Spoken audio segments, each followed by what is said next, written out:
So I'm supposed to be producing and pushing out my GT6 project update, but I found another problem part in my parts collection and I feel compelled to vent about it. The problem part is this, the Lucas L467 license plate lamp, or a reproduction of the Lucas L467 license plate lamp. I will, of course, include some tedious extraneous details about said lamp over the course of this video because that's how I roll. If that's of any interest to you, stick around.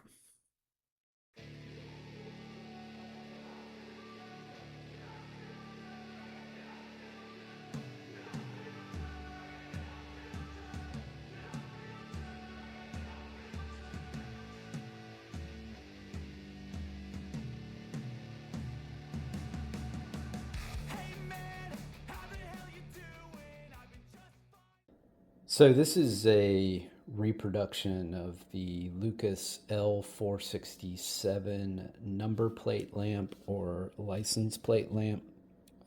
This item here. Although the unit that you're looking at right now is not completely comprised of reproduction parts for reasons I will get to in just a moment. First though, let me talk briefly about this item, which is the license plate lamp plinth that was used on early Spitfires and early GT6s for the US and certain other markets. First, let's look at the GT6 factory parts catalog from circa 1969. The light/plinth arrangement in question is circled in yellow. And here are the related part numbers. You can see that this was the standard setup not only for the US and Canada, but also Denmark.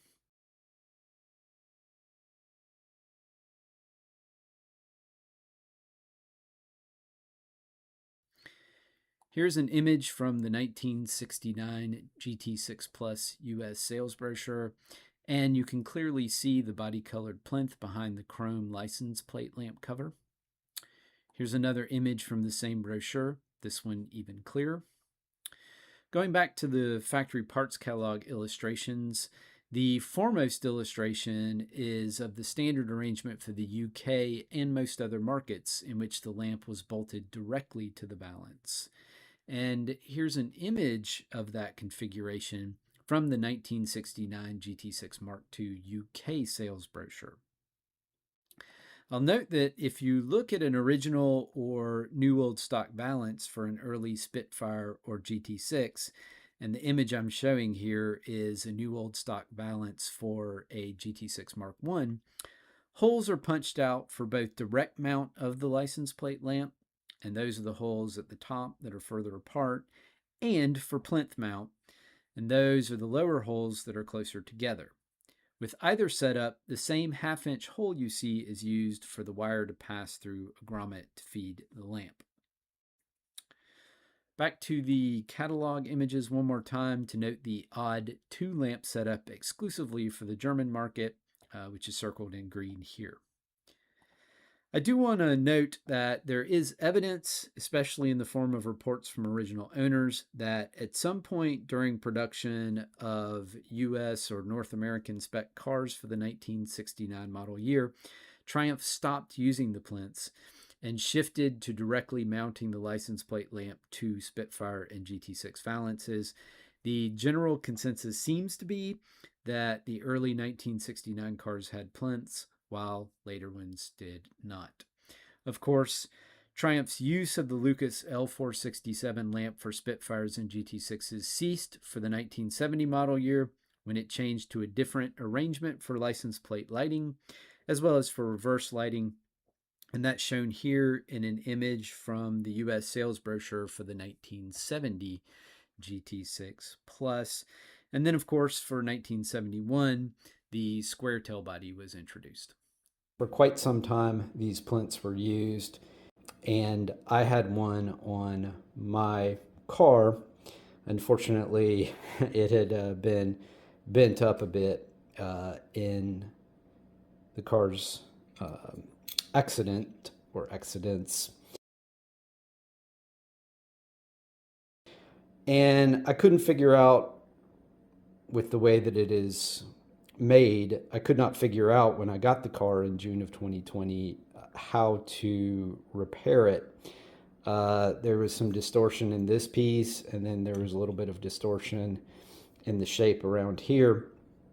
And at that time, I didn't have any real welding experience or a lot of experience with body work, and I didn't have the wherewithal to sort of figure out how to make a repair. I happened to find this new old stock item on eBay, and I purchased it. I now think with my original one, I can drill out the spot welds and take it into two pieces and get it back into shape, the original one back into shape. And I probably will try to do that at some point later on. The other thing about my original one is that these bolts are rusted solidly into the nuts.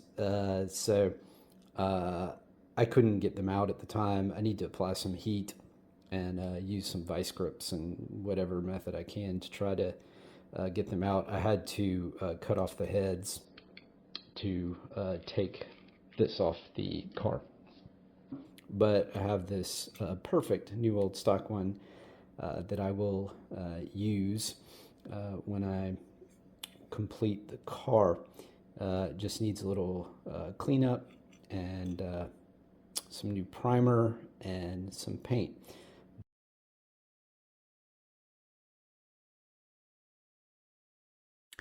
I meant to mention this when I was recording the video, but for the purposes of test mounting this new old stock plinth, I used the original gasket from my car, and you can see it's tatty and has green overspray on it.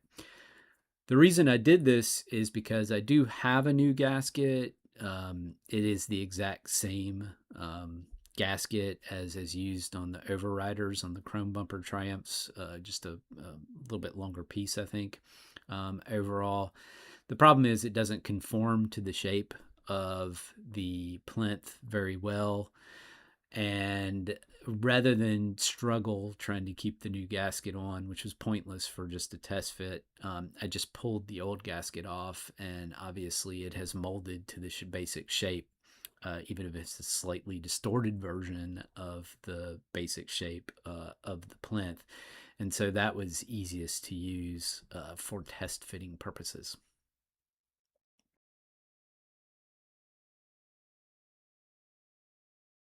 Now, the purpose of this video is to talk about this reproduction of the Lucas 467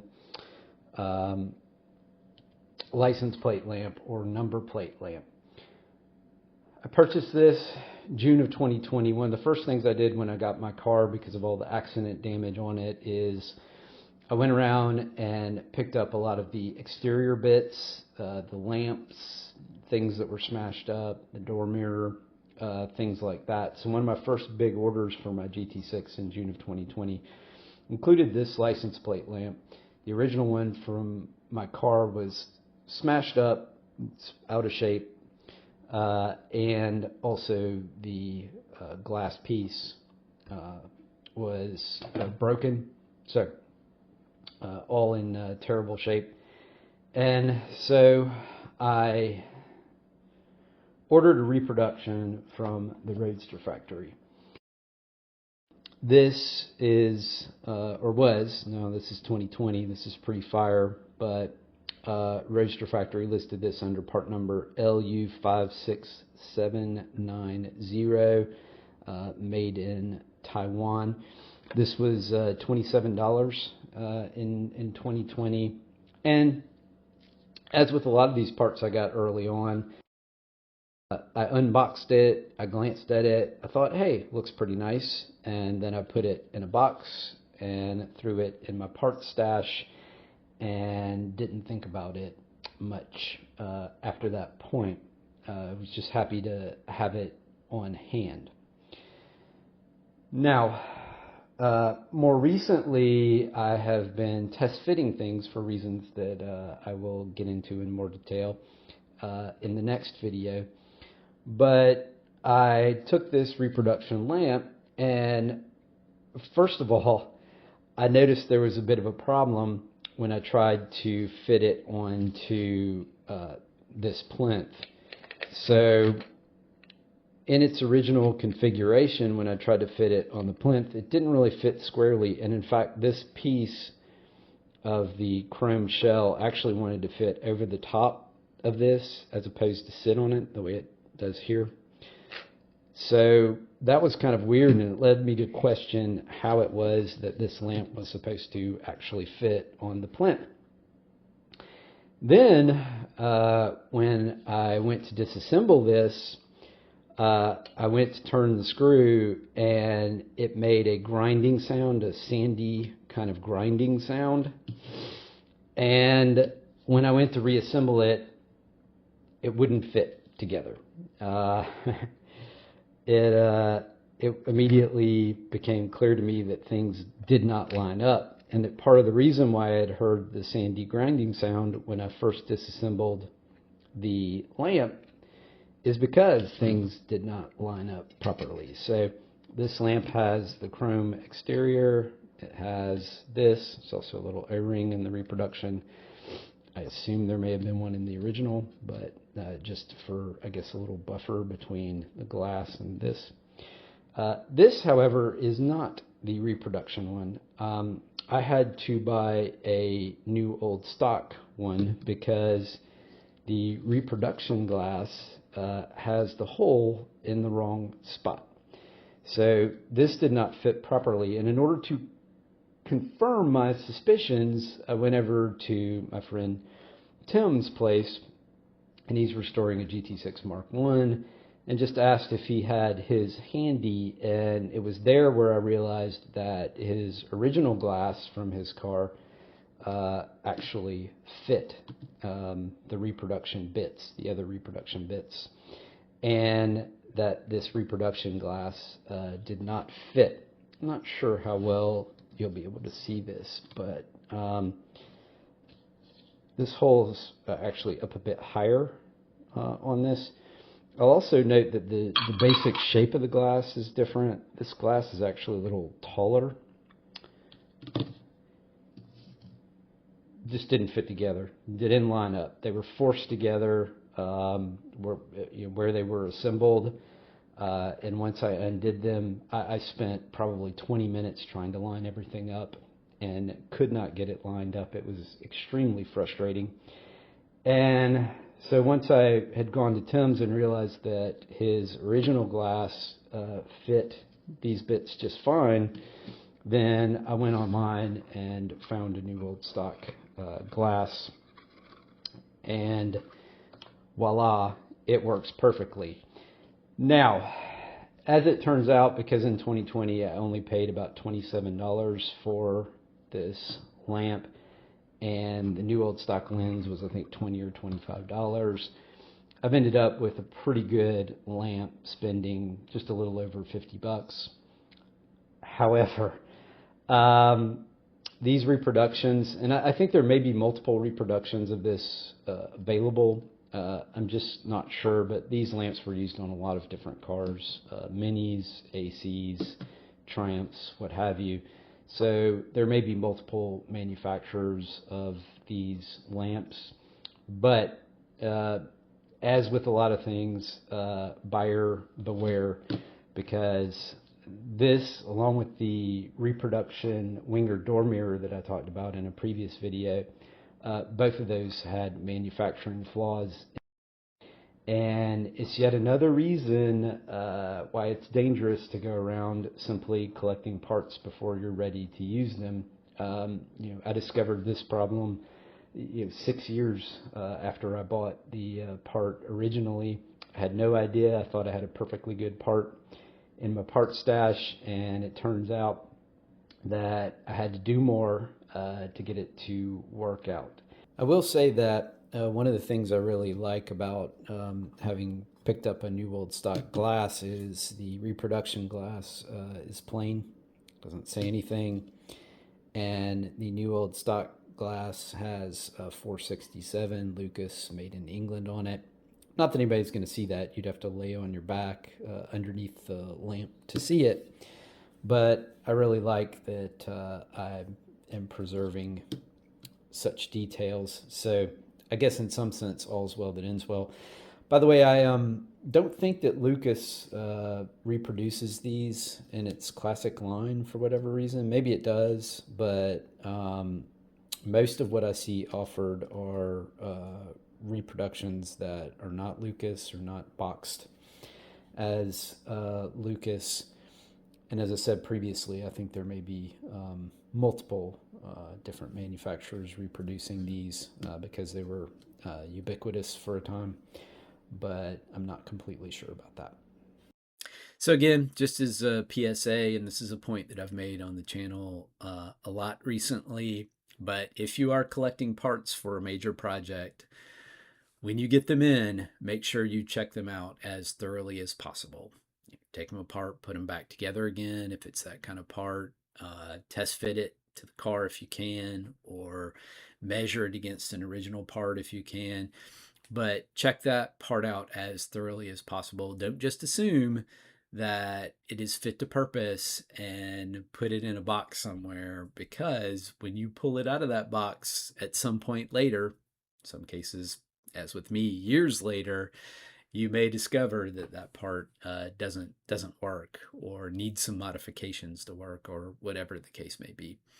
I should be way beyond the place where I'm in any way shocked when I pull some part out of my parts collection and realize that it's not up to snuff, and yet I still feel a little bit of surprise.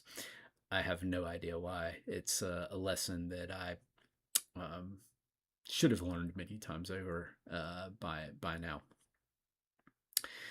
I do want to note that I feel extremely confident, based on long experience, that if I had contacted the Roadster factory in 2020 about the problem with the part, that the Roadster factory would have made it right.